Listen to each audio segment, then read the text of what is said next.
नमस्कार दोस्तों, स्वागत है आपका CPS यूट्यूब चैनल पे। आज के इस वीडियो में हम देखेंगे कि कंप्यूटर आर्किटेक्चर क्या होता है, इसकी ज़रूरत क्या है और बात करेंगे कि इनपुट आउटपुट यूनिट्स के बारे में, साथ में CPU और मेमोरी यूनिट के बारे में। अब कंप्यूटर आर्किटेक्चर को पढ़ने से पहले हमें कंप्यूटर की एक बेसिक डेफिनेशन पता होनी चाहिए। A computer is a digital electronic machine that can be programmed to carry out sequence of arithmetic or logical operation automatically। मतलब कंप्यूटर एक तरह की इलेक्ट्रॉनिक मशीन है जिससे कई तरह के अर्थमेटिक और लॉजिकल ऑपरेशन परफॉर्म किए जा सकते हैं। अब यहाँ पर दो डेफिनेशन हैं, अर्थमेटिक और लॉजिकल।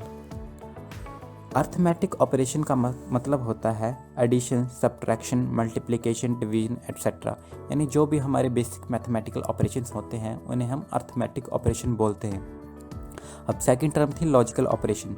तो लॉजिकल ऑपरेशन में एंड, और, नॉट ऑपरेशन एट्सेट्रा, ये सारे वो ऑपरेशन हैं जिन्हें बूलियन लॉजिक के थ्रू सॉल्व किया जाता है। Modern computers can be perform generic sets of operations known as programs। These programs enable the user to perform a wide range of tasks। Now, अब यहाँ पे प्रोग्राम्स की बात करी गई है। तो प्रोग्राम्स क्या होता है? A program is basically a set of instructions that process input, manipulate data and output a result. मतलब आप उसे एक सेट ऑफ इंस्ट्रक्शंस देते हैं जिसके कारण वो आपके गिवन डाटा को मैनिपुलेट करता है और आपको आउटपुट देता है।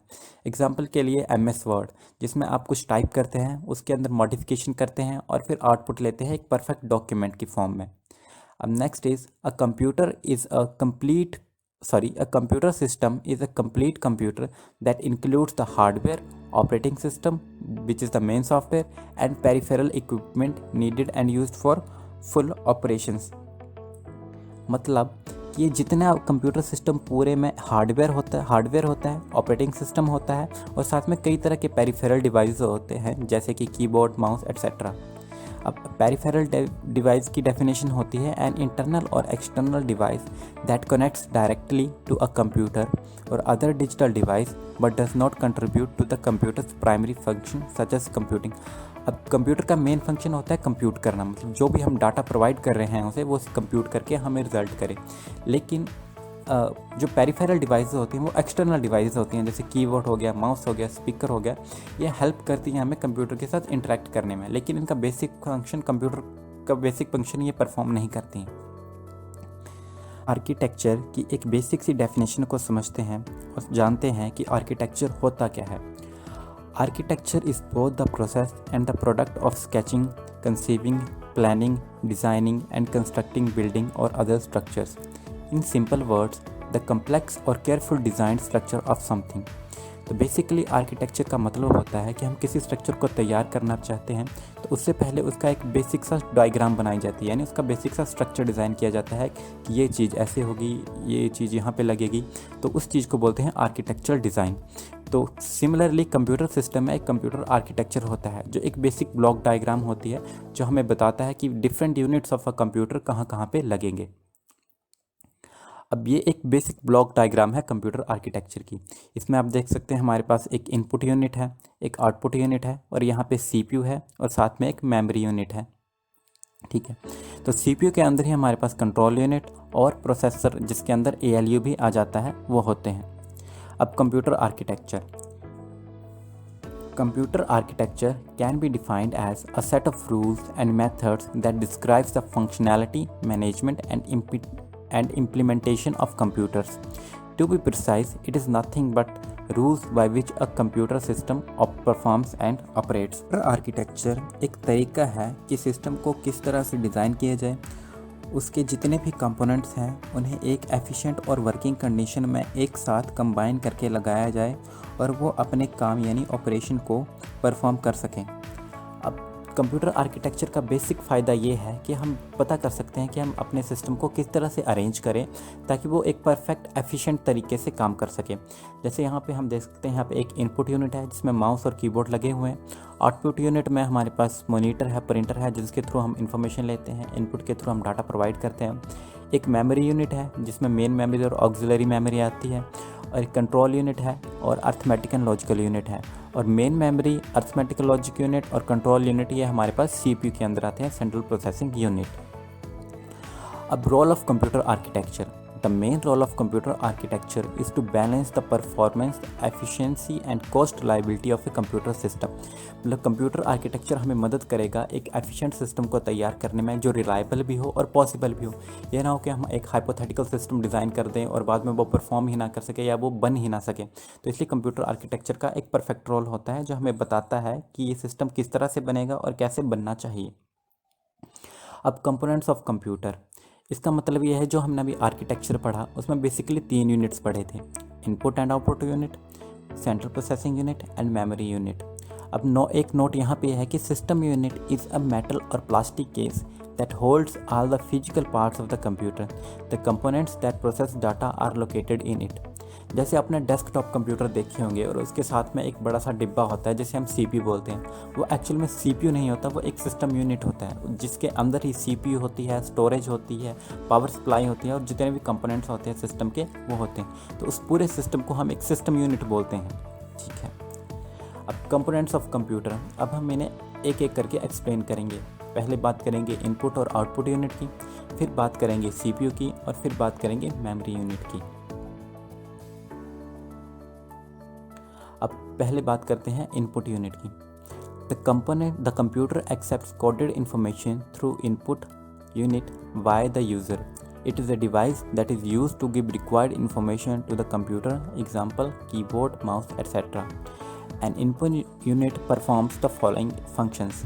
It accepts the instructions and data from the user. It converts these instruction and data in computer in acceptable format. It supplies the converted instruction and data to the computer system for further processing. अगर हम computer से कोई result चाहते हैं तो पहले हमें उसे कुछ डाटा प्रोवाइड करना होगा और वो डाटा इनपुट यूनिट के थ्रू कंप्यूटर को दिया जाएगा। लेकिन कंप्यूटर डायरेक्ट डाटा एक्सेप्ट नहीं करता। जो भी डाटा आप कीबोर्ड या माउस के थ्रू देंगे उसे इनपुट यूनिट एक कोडेड फॉर्म में कन्वर्ट करेगा जिसे कंप्यूटर समझ सके। तो ये बेसिक इनपुट यूनिट का काम होता है। अब इनपुट यूनिट में इनपुट डिवाइसेस लगते हैं। कौन कौन से होते हैं? वो कीबोर्ड हो सकता है, स्कैनर हो सकता है, ट्रैक बॉल हो सकता है, MICR, touch pad, touch panel, joystick, barcode या माउस, यानी जिनके थ्रू आप सिस्टम को इनपुट प्रोवाइड करेंगे। अब नेक्स्ट है output unit. This unit sends the processed result to the user. It is mainly used to display the desired result to the user as per input instructions. Example, monitor, printer, plotter, etc. The following functions are performed by an output unit. It accepts the results produced by the computer which are in coded form and hence cannot be easily understood by the user. It converts this coded result to human acceptable form. It supplies the converted result to the user. अब जो भी data हमने input unit के through provide किया है, जिसे CPU ने process किया है और एक यूज़फुल इन्फॉर्मेशन में कन्वर्ट किया है, उस डाटा से उस इन्फॉर्मेशन या रिज़ल्ट को हम आउटपुट यूनिट के थ्रू लेते हैं। अब ये आउटपुट मॉनिटर, प्रिंटर या प्लॉटर एट्सेट्रा के थ्रू ली जा सकती है। लेकिन जो डाटा सीपीयू ने प्रोसेस किया होता है वो ह्यूमन अंडरस्टैंड नहीं कर सकते। तो आउटपुट यूनिट का काम यह होता है कि जो भी प्रोसेस्ड डाटा है उसे एक ऐसी फॉर्म में लाया जा सके जिसे हम ह्यूमंस उस डाटा को रीड कर सकें, समझ सकें। तो ये बेसिक काम होता है आउटपुट यूनिट का। अब आउटपुट यूनिट में कौन कौन से डिवाइस लग सकते हैं? जैसे प्रिंटर हो गया जिससे हम प्रिंटिंग करते हैं, मॉनिटर, हेडफोन्स जिससे साउंड होगी वो बाहर आएगी, screen projector, GPS location, plotter, video card, speaker etcetera. कई तरह के और भी डिवाइसेस हो सकते हैं जिनके थ्रू हम आउटपुट ले सकते हैं। अब next is central processing unit. Central processing unit यानी सीपीयू, जिसे ब्रेन ऑफ द कंप्यूटर भी कहा जाता है। It consist a set of registers, arithmetic logic unit and control unit which together interprets and execute instruction in assembly language. The primary function of the CPU are as follow. The CPU transfer instruction and output data from main memory to register that is internal memory. अब CPU का main काम ये होता है कि जितने भी instruction दिए हैं जिनके कारण हम इनपुट डाटा को एक अच्छी सी इन्फॉर्मेशन में कन्वर्ट कर सकते हैं, वो सारे के सारे इंस्ट्रक्शन सीपीयू प्रोवाइड करता है। सीपीयू में कहाँ? कंट्रोल यूनिट के थ्रू। और इसी के अंदर एक अरिथमेटिक एंड लॉजिकल यूनिट होती है जो उन इंस्ट्रक्शंस के अनुसार वेरियस कैलकुलेशंस परफॉर्म करती है। The CPU executes the instruction in the stored sequence. जो भी रजिस्टर में या इंटरनल मेमोरी में हमारे पास डाटा स्टोर्ड है उनके ऊपर वो इंस्ट्रक्शन को एग्जीक्यूट करती है। When necessary CPU transfer the output data from register to main memory, और जो भी डाटा रजिस्टर्स में स्टोर हुआ है वो जब ज़रूरत पड़े तो उसे मेन मेमोरी में स्टोर कर सकें। The CPU is fabricated as a single integrated circuit and is also known as microprocessor। अब ये यहाँ पे जो इमेज है ये एक माइक्रो प्रोसेसर है, मतलब ये एक इंटीग्रेटेड सर्किट है जिसके अंदर ये आपको CPU, ALU वगैरह या इंटरनल मेमोरी इसी के अंदर आपको मिल जाएगी। ना CPU को बेसिकली दो पार्ट्स में डिवाइड किया जाता है, ALU और CU। अब CU होता है कंट्रोल यूनिट, ALU होता है arithmetic logic unit. Arithmetic logic unit, ALU contains the electronic circuitry that executes all the arithmetic and logical operations on an available data। ALU uses registers to hold the data that is being processed। मतलब ALU का basic काम ये होता है कि जितने भी operations perform करेंगे, वो चाहे वो अर्थमेटिक ऑपरेशन हो या लॉजिकल ऑपरेशन हो, गिवन डाटा के ऊपर वो सारे के सारे अर्थमेटिक और लॉजिकल यूनिट परफॉर्म करता है। Most ALU can perform the following operations, जैसे लॉजिकल ऑपरेशंस एंड, नोट और एक्सोर, ये सारे के सारे ऑपरेशन ALU परफॉर्म कर सकता है।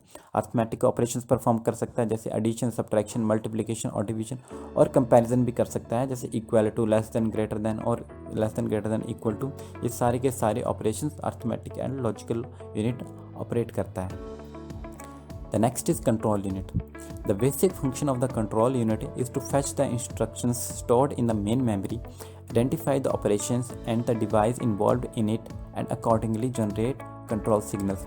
अब control unit का मेन काम होता है कि जितने भी इंस्ट्रक्शंस हैं वो जितने भी इंस्ट्रक्शन हैं जो मेन मेमोरी में स्टोर हैं वो उन्हें लेता है, और जितने भी डिवाइस हैं यानी जो इस प्रोसेस में शामिल होंगे, मतलब जो एक्शन परफॉर्म करना है, ये उन इंस्ट्रक्शंस को उन डिवाइसेस को प्रोवाइड करता है।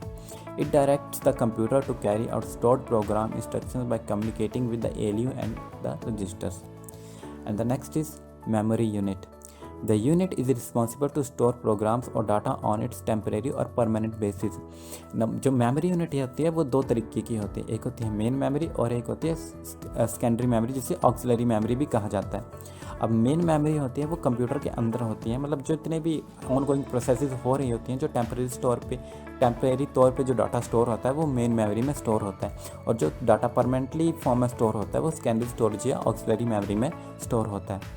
The input data which is to be processed is brought into main memory before processing. मतलब जो डाटा हमें पहले जिसके ऊपर जितने भी अर्थमेटिक ऑपरेशन या लॉजिकल ऑपरेशन परफॉर्म करने हैं उन्हें पहले मेन मेमोरी में स्टोर किया जाता है। Another kind of memory is referred to as secondary memory of a computer system। This unit is used to permanently store data, program and output।